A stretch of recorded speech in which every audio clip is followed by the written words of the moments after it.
analoginės fotografijos procesas nuo A iki Z, pavadinkim.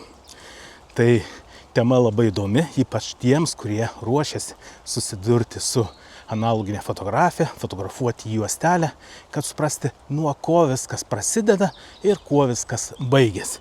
Mano nuomonė, tai iš tiesų pati tema gera, įdomi, faina, todėl žiūrėk iki galo, būtinai ir nepamiršk paspausti like, būtinai prenumeruoti, pradžiui paspausk, būtinai paspausk ir skambutį, kad nepraleisk kitų video, būtinai pasidalink su kitais ir pakomentuok. Gali būt, kad tu žinai daugiau negu aš, todėl tavo komentaras, kaip tu darai, gal aš kažką praleidau, gal kažką gali papildyti komentaruose, tai visą laiką bus gerai, taip žmonės daugiau sužinos ir galės bandyti tai daryti, nes tai iš tiesų yra labai įdomu. Aš pats esu pasiilgęs ir pats norėčiau pasidėti kokiam rūsyje arba ten vonioji tamsoje prie raudonos šviesos ir visą tai vėl pereiti iš naujo, kad pajusti, kaip tai vyksta, kaip tai darosi, nes dabar yra daug naujovių, pavadinkim, visai kitaip veikia ryškalai, visai kitokios juostelės, galbūt kitoks fotopopierius, ant kurio spausdinamos nuotraukos, didintuvai ir taip toliau ir panašiai. Todėl klausyk ir galvok, nuo ko pradėsi tu. Kągi, mėlyje, analoginės fotografijos procesas. Kaip viskas prasideda, kaip pradėti tai daryti.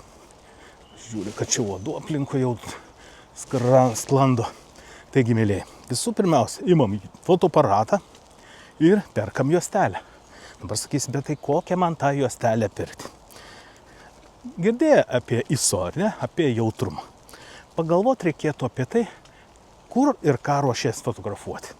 Jeigu tu fotografuosi dienos šviesoje, kažkur gamtą, gal padarysi keletą portretų, visą kitą, tai tau užtenka juostelės su jautrumu 100, 200, toliau kadrų skaičius. Vėlgi, kiek tu fotografuosi? 36 kadrų juostelė daugiausia, bet kai kuriuos aparatus, įsidėjus 36 kadrų juostelę, galima padaryti daugiau. Man tekę fotografuoti ir padaryti iki beveik 40 kadrų. Kaip sako, keliais kadrais daugiau. Tai yra labai priklauso nuo fotoaparato, nuo jo užvedimo, jeigu tu ją įdėsi visiškai, tarkim, tamsoj, tai tikrai galima iš juostelės tiek kadrų padaryti. Kitas turbūt reikalas tame, kad su juostele, nepapliauškinsi taip. Pirma, tai juostelė nėra pigi. Antra, nesinori gadint kadrų, svarbu fotografuoti dar jeigu serijom. Todėl reiktų pagalvoti, ką tu nori fotografuoti. Kokį žanrą fotografuoti. Kad vieną kadrą padarai, paskui kitą kadrą padarai. Ir aišku, jeigu to neturi, o juostelės kadrus nori taupyti, tada kas gaunasi? Gaunasi tai, kad prailgsta, atrodo, tie 36 kadrų juostelė ir tu ją, atrodo, fotografuoji, niekaip jinai nesibaigia. Tai tokiu atveju galima įsigyti ir 24 kadrų juostelę.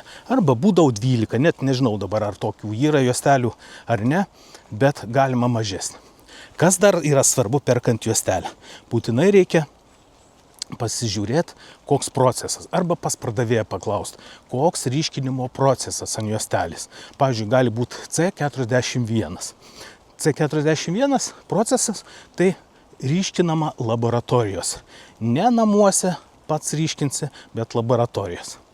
Ir mano nuomonė, man atrodo, tos juostelės yra šiek tiek brangesnės. Todėl galima pirkti kitas juostelės. Jų yra Ilford, yra Kodak, yra kitų žymių firmų, kurios turi visai kitą procesą. Vėlgi, manau, tavo pardavėjas tikrai pasakys, jeigu tu nori visą tą procesą daryti pats. Arba su kažkuo, kuris jau žino, jeigu dar tu nežinai. Ir tokiu atveju tu išfotografavęs juostelę jau eisi link to, kad tau reikės ją išryškinti. Tai reiškia, kad tu turėsi įsigyti chemikalų, vadinamų ryškalų, fiksažo, kuris užfiksuoja visą tai, kas išsiryškino ir neleidžia prapult, išblukti ir taip toliau ir panašiai. Taigi šitas pats procesas prasideda ir labai įdomu. Reikia turėti kokią nors sugadintą juostelę, kurios pagalba tu galėtum pasitreniruoti ją įsukti į bakelį. Vėlgi labai svarbu. Ir reikia turėti bakelį, kokią nors sugadintą juostelę ir treniruotis, kad tu įsuktum ją teisingai. Viduje yra tokia spiralė, kur įsukus juostelę, ta spiralė neleidžia juosteliai susiliesti. Nes jeigu sulips emulsija, tose vietose gali būti nepateks chemikalų, tai yra ryškalų, ir toj vietoj gali ir sulipti, ir neįsiryškinsi toj vietoj. Taip kad yra labai svarbu susukti juostelę teisingai, taip kaip reikia. Ir visą tai reikia daryti tamsoje, mėlyje. Štai dėl ko reikia treniruotis, kad tu galėtum įsukti juostelę į bakelį būtent tamsoje. Įsukus juostelę, kas toliau? Viskas, juostelė jau bakelis nedidelis, bakelių tiesa yra skirtingų.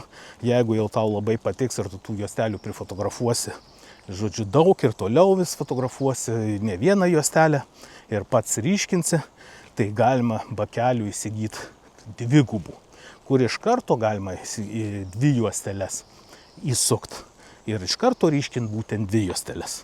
Galima bakelį įsigyti ir tokį, kad įdėtųsi plati juostelė, kitaip tariant, vidutinio formato. Tai kur kas didesnis kadras. Tai jeigu tu tokį fotoaparatą turi, tarkim, įsigijai kokį nors pigų vidutinio formato fotoaparatą, kaip kad Liubitel, pasidomėk, yra toks sovietų gamybos Liubitel. Su juo galima tikrai fotografuoti ir bandyti ir tikrai puikiai nuotraukos gaunasi. Tai tada galima plačiai juostelę dirbti ir įsigijus tokį bakelį ryškinti būtent, reiškia, plačią juostelę. Kas toliau? Ryškinant juostelę, kaip sakiau, svarbu yra ryškalo temperatūra. Paprastai instrukcijose būna parašyta, prie kokios temperatūros ryškinama juostelė. Kai chemikalus supilat, išmaišot arba jie būna jau skysti bakeliuose specialiuose perkant, tai belieka tik tai supilt, juos pašildyti iki tam tikros temperatūros ir žinot laiką, kiek laiko juostelė ryškaluose turi būti. Juostelė negali būti taip, kad įpylėt į tą bakelį ryškalus ir viskas ir laukiat, kol ten praeis tas laikas. Ne. Bakelis tai padarytas, kad viena kryptim, netgi paprastai rodyklėlė yra, kurią kryptim sukti. Nes jeigu tik pradėsit sukti netyčia prieš rodyklę, tai gali būti, kad jūsų juostelė iš tos spiralės iškris ir visas susilies vėlgi. Todėl yra labai saugu. Aš dabar pasakoju ir pats galvoju, kaip mes tada darydavom patys, kaip buvo pati pradžia. Ir netgi paskui jau, kada fotografuoji profesionaliai, tu vis tiek esi tokiame strese. Pirma, tai fotografuodamas tu visą laiką galvoji apie tai, kad tau pagautum, pavyktum tinkamą kadrą. Toliau išryškinant, vėlgi tu galvoji, ar kad viskas būtų gerai, kad juostelė teisingai įsisuktų, neduok dieve, jinai ten išsisuks ir susilies ir sulips ir neišsiryškins. Paskui vėl galvoja, kaip su ryškalais, ar jie nepasenę. Nes ryškalai taip pat turi savo kažkokias garantijas ir jie irgi sensta. Ar jie tikrai išryškins juostelę taip, kaip reikia, kad būtų detalumas. Toliau yra labai svarbu chemija. Mes pačią chemiją patys maišydom atskirais chemikalais pagal tam tikrus receptus, kad tą juostelę, su kuria mes dirbam, būtent atitiktų ir tik tai jai skirti tie ryškalai, kurių pagalba mes išgausim, reiškia, negatyvę detalumą. Geras paskui nuotraukas galima bus atspausdinti ir taip toliau ir panašiai. Tai įsivaizduokit, kiek visa tai streso, tokio vidinio, kad ar tikrai, kad viskas pavyktų, viskas gautųsi ir klientas būtų patenkintas, arba jeigu, kaip aš dirbau spaudoje, kad jau ryte būtų nuotraukos ir spausdinamos laikraščiuose ir taip toliau ir panašiai. Tai štai, paskui aišku, kada jau tas ateina profesionalumas, darai viską automatiškai, atrodo, gal daug ir negalvoji, bet štai čia visas šitas ir yra įdomumas, kaip pavyks, kas gausis, toks stebuklas, išsiryškinus juostelė, ar visi kadrai vienodi, ar visi gražus kadrai, ne per šviesus, ne per tamsus ir taip toliau ir panašiai. Štai kokį žavesį kelia analoginė fotografija, kai tu pradedi ją domėtis ir pradedi tai daryti. Taigi, mėlyje, yra labai svarbu gerai nufotografuoti, paskui atinkamai išryškinti juostelę, kad būtų tikrai viskas pagal receptą, pagal tai, kad instrukcija, kokią temperatūrą, reiškia kiek laiko ryškinant. Nuo temperatūros priklauso, jeigu šiek tiek daugiau, gali būti, kad juostelė šiek tiek bus patamsės. Tai yra per ilgai ryškinasi, kažkokios tai detalės gali būti jau bus per tamsios. Jeigu temperatūra per didelė, vėlgi tas pats. Jeigu per maža, kitas procesas veikia. Taip mes vadinosi keliam jautrumą. Jei mes žinom, kad fotojuostelė yra jau į garantiją į pabaigą, tai reiškia, kad jinai jau neturi to, reiškia, tokio jautrumo, koks yra nurodytas ant pačios juostelės. Tai reiškia, kad mes tada arba keliam temperatūrą šiek tiek, arba šiek tiek ilgiau ryškinam. Štai su kokiais dalykais tekdavo susidurti ir kaip pirkdavom, pavyzdžiui, juostelės, jeigu pirkdavom, reiškia, pakeliuose, tai pirkdavom vadinamus blokus, kurios buvo pagamintos būtent tuo pačiu laiku, kad juostelės būtų, reiškia, tuo pačiu laiku, tą pačią datą pagamintos. Jeigu nusiperkai daugiau juostelių, tai laikydom vėsiai, šaltai, kad jos pačios procesas nesentų taip greit ir, žodžiu, būtų tinkamos naudoti. Tai štai tokių dalykai. Taigi, išryškinus juostelę, plaunamas po tekančių vandeniu ir paskui pilamas fiksažas. Fiksažas užfiksuoja ir, galima sakyti, ištirpdo to, ką nereikia juostelės emulsijos ir mums užfiksuoja visą ten negatyvę vaizdą, kuris paskui niekur jau nedingsta. Užfiksavus tą vaizdą, vėlgi išpilami fiksažai ir vėlgi plaunamas ilgas laikas, 15 minučių ar 20, kaip būdavo tada, kad išplaut visą fiksažą, kad neliktų te jokių kristalų ant juostelės. Ir kągi toliau, ištraukus ją, mes ją sausinam, džiovinam pakabinę, ištempę, tarkim, su atitinkamom medžiagom nuvalom visus lašus nuo jos ir jinai tokiu atveju greičiau išdžiūsta juostelė. Na ir ką, toliau sekantis dalykas tai yra ryškinti, daryti nuotraukas.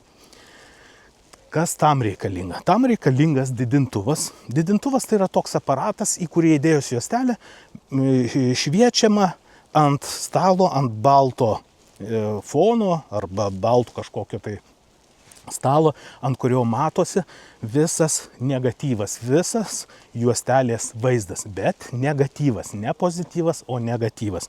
Reiškia, jei kalbam apie juodą į baltą, tai prisiminkit, kad juostelė viskas, kas realiai yra juoda, tai juostelė yra balta, pavadinkim. Aišku, tonais ir pustoniais, su detalumais, visą kitą, bet aš dabar taip kalbu paprastai. Reiškia, o ten, kur yra realiai, mes, tarkim, matom baltą dangų, tai juostelė, tas dangus yra juodas, viskas atvirkščiai. Todėl ir vadinama negatyvas. Taigi, iš juostelės, iš to negatyvo mes turim paversti pozityvą. O kaip pozityvas atsiranda? Būtent atsiranda pozityvas tada, kada mes didintuvo pagalba šviečiam ant fotopopieriaus. Atitinkamą laiką šviečiam ir fotopopierius taip pat yra jautrus šviesai. Atšvietus mes fotopopierių kišam jau į jam skirtą ryškalą, kurio pagalba ryškalas tamsina tas vietas, kurios buvo negatyvę baltos, o baltas švieses palieka ten, kur buvo negatyvę juodos. arba tamsios, pavadinkim pilkos ir taip toliau ir panašiai. Turim prisiminti, kad detalumas juostelė, tai reiškia juoda balta su pustoniais nuo juodos iki baltos, reiškia eina taip pustoniai. Ir todėl yra juostelėje detalumas, todėl matosi gylis juostelė, matosi žmogaus vaizdas, viskas aplinkui vaizdas ir tokiu atveju nuotrauka gaunasi detali, graži, jeigu teisingai nufotografuota. Taigi didintuvas tai kaip projektorius, kurio pagalba mes galim žiūrėti, pavyzdžiui, skaidrės ant baltos sienos, ar ne? Tik tai čia šviečia ant stalo ir didintuvų pagalba mes galim iš to mažo kadro padidinti ir padaryti, atspausdinti didžiulę nuotrauką. Štai toks procesas vyksta. Ir didintuvo pagalba, jame yra taip pat objektyvas, jo pagalba mes nustatom ryškumą ant to stalo, kad negatyvas būtų ryškus. Ir tokiu atveju pakišam, išjungiam viską, pakišam popierių, fotopopierį, vėl įjungiam atitinkamą laiką ir tada, kaip sakiau, ryškinam. Dabar sakai, o tai kaip gali būti, kad nuotrauka gali būti ir per tamsiai išryškinus ir taip toliau. Todėl, ką mes darydom? Mes būdavo vieną kokį fotopopieriaus lapą smulkiai suplėšom į kažkokius gabalėlius ir panašiai. Ir pradžiai, kad suprast, kiek laiko reikia šviest, tai yra įjungtą didintuvą, mes būtent, kad taupyt popierį, ant jo bandydavom. Ir kai nustatydavom maždaug kiek laiko reikia šviest, tada jau pakišdavom visą popieriaus lapą ir taip atšviesdavom visą nuotraukos vaizdą, išryškindavom po ryškalo vėlgi kita vonelė plaunama su tekančiu vandeniu, kita vonelė vėlgi kišamas irgi į fiksažą ir vėl fiksuojamas atitinkamą laiką, kad tikrai nuotrauka išliktų ilgam laikui. Esat gal matę tokių nuotraukų iš, nežinau, pas senelius ar kažkur, kur nuotraukos su tokiais rusvais, plėmais ten ir panašiai. Tai paprastai tai rodo, kad ta nuotrauka nebuvo tinkamai užfiksuota. Išlaikyta fiksaže, fiksažo tirpale, tokiam cheminė medžiaga. Ir taip jinai po kurio laiko tos vietos pradeda ruduoti ir štai va taip atsitinka, kad paskui tas matom nuotraukas tokios rudais, plėmais ir taip toliau. Taigi taip pat atsitinka tokie dalykai. Štai, kas dar toliau galvo, ko aš dar nepasakiau jums. Po fiksažo, kada mes jau užfiksavom, belieka nuotraukas džiovint. Seniau mes džiovindom priklausomai nuo to, koks popieriaus paviršius. Dabar nežinau, kiek yra skirtingų popieriaus paviršių, bet seniau buvo įvairių labai daug, ir gliancinių, ir groblėtų, ir skirtingų storio, atitinkamo kontrasto ir taip toliau. Galėdome rinktis, kokio mums nuotraukom reikalingas tas fotopopieris. Dabar priklauso, ar yra tokių didelių skirtumų, negaliu pasakyti, reikia domėtis, reikia sužinoti. Bet pradžiai, man atrodo, kad išbandyti galime tiesiog vėlgi pas pardavėjus, kurie tuo užsiima, paklausti, kuris yra koks popieris, ir bandymui, man atrodo, ir ateičiai galima daugiau pasidomėti, sužinoti, koks tau popieris naudingesnis, kurio pagalba gali išgauti geresnės, detalesnės nuotraukas ir taip toliau ir panašiai.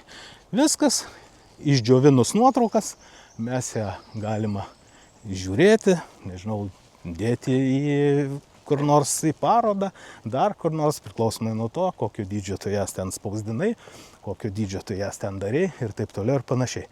Tai štai toks trumpai tas prabėgom pats procesas nuo pradžios iki galo, kaip analoginėje fotografijoje daromos nuotraukos rankiniu būdu. Tai yra grinai buitiškai, kai tu gali visą tai pasidaryti savo namuose ir tuo džiaugtis, tuo galima sakyti didžiuotis, suprast, kaip tai vyksta, pamatyti, kaip tai vyksta ir paprastai įsitraukia ir šeima netgi, ir ten vaikai, nes tikrai įdomu, kaip tai viskas ryškėja, kaip tai matosi. Dažnai prisimeni, kai pats tai pradėjai ir kai kažkam ten parodėjai. Ir kai jie pamato, vau, kažkoks stebuklas, kad ta nuotrauka ryškėja ir taip toliau ir panašiai. Taigi procesas pats įdomus, aš manau, kad verta išbandyti ir tikrai sužinot, kaip tai fotografija prasidėjo, kaip tai vyko. Ir taip labiau eina suprast, kaip dabar visi procesai vyksta. Ir paprasčiau fotografuoti, ką ten daryti, kad ta nuotrauka tikrai visa būtų detali, po tuo didintuvu šviečiant, kaip šviesti, kad visoje nuotraukoje pasiskirstytų šviesa to lygiai, nebūtų pusė nuotraukos per šviesi, kita pusė per tamsi ir taip toliau ir panašiai. Todėl labai įdomu ir būtinai sakau, išbandyk. Na, o jeigu tau tai nėra įdomu, mes vis tiek mokomės ir su skaitmeninė fotografija ir mokomės dviem būdais. Tai individualūs ir savarankiški. Savarankiški tai gali įsigyti net 10 temų, nuoroda yra po šiuo video ir mokytis pats. Kada nori, kur nori ir kiek nori laiko, niekas neribojama. Tu tiesiog turi fotoaparatą, žiūri ekrane ir darai, kas tau sakoma. Atrodo, viskas paprasta, 10 temų, tai yra tikrai nemažai, todėl pasižiūrėk pagal šią nuorodą ir paskaityk, kuris geriausias būdas tau mokytis. Antras būdas individualiai, tai kai tu mokaisi ir aš. Reiškia, mes kartu. Kaip tik vakar irgi mokėmės su mokinė nauja ir iš tikrųjų jis sako, kaip gerai po pirmos pamokos, jau sako, tiek gavau žinių, patenkintai išvažiavo, nors prieš tai mokėsi gal ilgą laiko tarpą pas kitą, reiškia, mokytę ir pritrūko žinių, o čia viskas konkrečiau, todėl mano nuomonė tai yra labai patogu, kai čia pat tau gali atsakyti tau visus klausimus, visai kitas lygis. Taigi nuoroda yra po šiuo video, būtinai pasižiūrėk. Na, o jeigu, sakai, noriu mokytis, bet neturiu fotoaparato, tai būtinai kreipkis, aš padedu mokiniams įsigyti ir fotoaparatą, kad nemėtytų pinigų, o įsigytų nebrangiai, bet iš tikrųjų gerą fotoaparatą, kad nuotraukos būtų kokybiškos, geros, taip kad tikrai apie tai pagalvok ir kreipkis, skambik, rašyk ir aš tikrai padedu įsigyti, parinkti, kad nebūtų nedaužytas, neardytas, ne koks taisytas ir taip toliau ir panašiai. Taigi, mėlyjei, pabaigai laiką nepamirštam paspaust, prenumeruoti, būtinai skambutį paspaust, kad nepraleis kitų video, būtinai pasidalink ir aišku, parašyk komentarus, jeigu tai bandai daryt, parašyk, kaip tau sekėsi, ką tu naudoji, kaip naudoji, gal turi kažkokių savo patarimų. Manau, tie, kam įdomu arba ruošiasi, tikrai norės pabandyti ir taip daugiau sužinos, daugiau žinių gaus. Visiems tai naudinga. Kągi, iki sekančio karto, iki sekančio video, visiems iki.